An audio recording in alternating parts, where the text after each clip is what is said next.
எல்லாருக்குமே பல சமயங்கள்ல நம்ம வாழ்க்கை எதை நோக்கி பயணமா போய்கிட்டு இருக்குன்னே தெரியலையே அப்படிங்கிற மாதிரி சந்தேகம் வரும். அதுல நானும் விதிவிலக்கில்ல. அந்த மாதிரி எனக்கு தோன்றப்பெல்லாம் எதுக்காக இவ்வளவு புக் படிக்கிறோம், யாருக்கிட்ட ஷேர் பண்ணிக்கணும்னு நினைச்சு இந்த மாதிரி ஒரு பப்ளிக் ப்ரொஃபைல் கிரியேட் பண்ணோம். இதுல நமக்கு என்ன கிடைக்க போகுது அப்படின்னு நிறைய விதமான யோசனைகள், எக்ஸிஸ்டென்ஷியல் கிரைசிஸ் எல்லாம் வரப்போ என்ன நடக்குது, இதனால என்ன பயன், கடைசியில எல்லாருமே சாகத்தானே போறோம். இந்த மாதிரியான பெரிய பெரிய வேதாந்தங்கள், சித்தாந்தங்கள் நிறைந்த விஷயங்கள்லாம் மனசுல ஓடிட்டு இருக்கப்போ திடீர்னு நமக்கு யூனிவர்ஸ் கிட்ட இருந்து ஒரு பதில் கிடைக்குது. அதாவது நீ புடுங்கிறது புறமே தேவையில்லாத ஆணிதான் அப்படிங்கிற மாதிரியான ஒரு எண்ணம் நம்ம மனசுக்குள்ள இருந்தாலும், ஏதோ ஒரு இடத்துல ஏதோ ஒருத்தருக்கு நீ பண்ணிட்டு இருக்கிற ஒரு விஷயம் பிடிச்சிருக்கு, இல்ல அவங்க அதை அப்ரிஷியேட் பண்றாங்க அப்படிங்கிற மாதிரியான சில தருணங்கள் நடக்கிறப்போ, சரி ஓகே நம்ம ஏதோ பண்றோம், அது யாருக்கு ஏதோ ஒரு வகையில எஃபெக்ட் ஆகுது, நல்ல எஃபெக்டா இருந்தா சரிதான் அப்படிங்கிற மாதிரி தோணும் இல்லையா? அது மாதிரி இந்த புக்ஸ்டாகிராம் ப்ரொஃபைல் பப்ளிக் ப்ரொஃபைலா நான் கிரியேட் பண்ணி எனக்கு தெரிஞ்ச விஷயங்கள், எனக்கு தெரிஞ்ச புத்தகங்கள், அதை படிக்கிறப்போ நான் என்ன ஃபீல் பண்றேன், இந்த மாதிரியான நிறைய விஷயங்கள் நான் ஷேர் பண்ணிக்கிறேன்.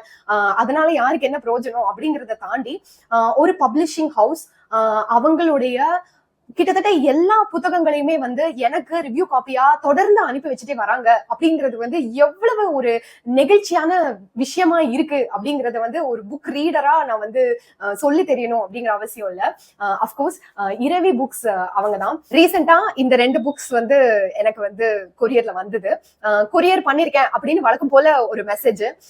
நான் இவங்களுடைய முதல் புக்கு இனிதி அவர்கள் எழுதின புக்கு.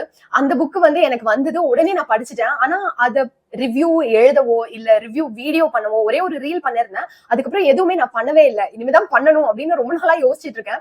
இருந்தாலும் அவங்க அதுக்கப்புறமா பிரிண்ட் பண்ண ஆல்மோஸ்ட் எல்லா புக்ஸுமே எனக்கு ரிவ்யூ காப்பியா அனுப்பி வச்சுட்டே வராங்க. அப்படிங்கிறப்போ எனக்கு எப்படி தோணுச்சு அப்படின்னா, நீங்க இந்த புக்கை பத்தி படிச்சு எங்ககிட்ட சொல்றீங்களோ இல்லையோ, 4 பேர்கிட்ட பேசுறீங்களோ இல்லையோ, அதெல்லாம் எங்களுக்கு முக்கியம் இல்ல. எங்களோட புக்கு உங்க வீட்டுல இருக்கணும், உங்ககிட்ட இருக்கணும் அப்படின்னு நினைச்சு அவங்க அனுப்பி வைக்கிறாங்க அப்படின்ற மாதிரிதான் எனக்கு தோணுது. அப்படின்ற மாதிரிதான் நான் நம்புறேன். ஏன்னா தொடர்ந்து அவங்களுடைய ஒவ்வொரு படைப்புமே என்னோட வீட்டுல வந்து சேர்ந்துட்டே இருக்கு. கொரியர் வரப்போகுது அப்படின்னு ஒரு கொரியரை மட்டும் ஒரு போட்டோ பேக் பண்ணது மட்டும் ஒரு போட்டோ பண்ணி அனுப்பிடுறாங்க. எனக்கு ரொம்ப சந்தோஷமா இருக்கு. இதுல ரொம்ப ஹாப்பியான விஷயம் என்னன்னா, ஒவ்வொரு புக்குக்கும் இவங்க மேட்சிங் புக் மார்க்ஸ் அனுப்பி வச்சிடுறாங்க.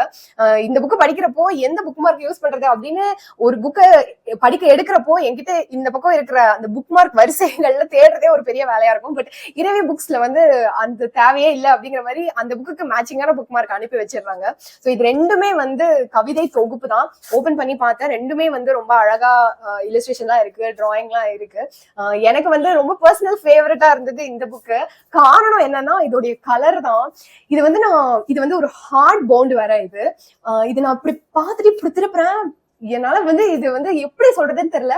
At the risk of sounding very dark, எனக்கு பிளாக் கலர்னா ரொம்ப பிடிக்கும். பிளாக் கலர்ல ஏதாவது பார்த்ததுனால உடனே வா என்ன வாங்கு அப்படிங்கிற மாதிரி. அதுவும் முக்கியமா புக்ஸ்ங்கிறப்ப கேட்கவே வேணாம். சரி ஓகே அப்படின்னு ஓபன் பண்ணி பார்த்தா இதுல இந்த புக் மார்க் இல்லாம இந்த த்ரெட் வேற இருக்கு. இது இங்க பாருங்க எப்படி இருக்கு, இந்த ஃபர்ஸ்ட் பேஜே எப்படி இருக்குன்னு. உள்ள எல்லாம் இதுலயும் சில இடங்கள்ல இல்லஸ்ட்ரேஷன் எல்லாம் கொடுத்துருக்காங்க. இதுவுமே ஒரு கவிதை தொகுப்பு தான். இப்படி புரட்டப்போ நடுவில் என்ன கருப்பு கலர்ல ஏதோ போதே அப்படிங்கிற மாதிரியான ஒரு ஃபீலிங் தான் எனக்கு இருந்தது. இந்த ஃபர்ஸ்ட் பேஜ் எல்லாமே everything about this book எனக்கு ஆல்ரெடி ரொம்ப பிடிச்சிருக்கு. ஏன்னா பிளாக் அப்படின்றதுனால. Once again thank you so very much Iravi books. தொடர்ந்து உங்களுடைய முதல் புத்தகத்துல இருந்து எல்லா புத்தகமும் எனக்கு அனுப்பி வச்சுட்டே வரீங்க ரிவ்யூ காப்பியா.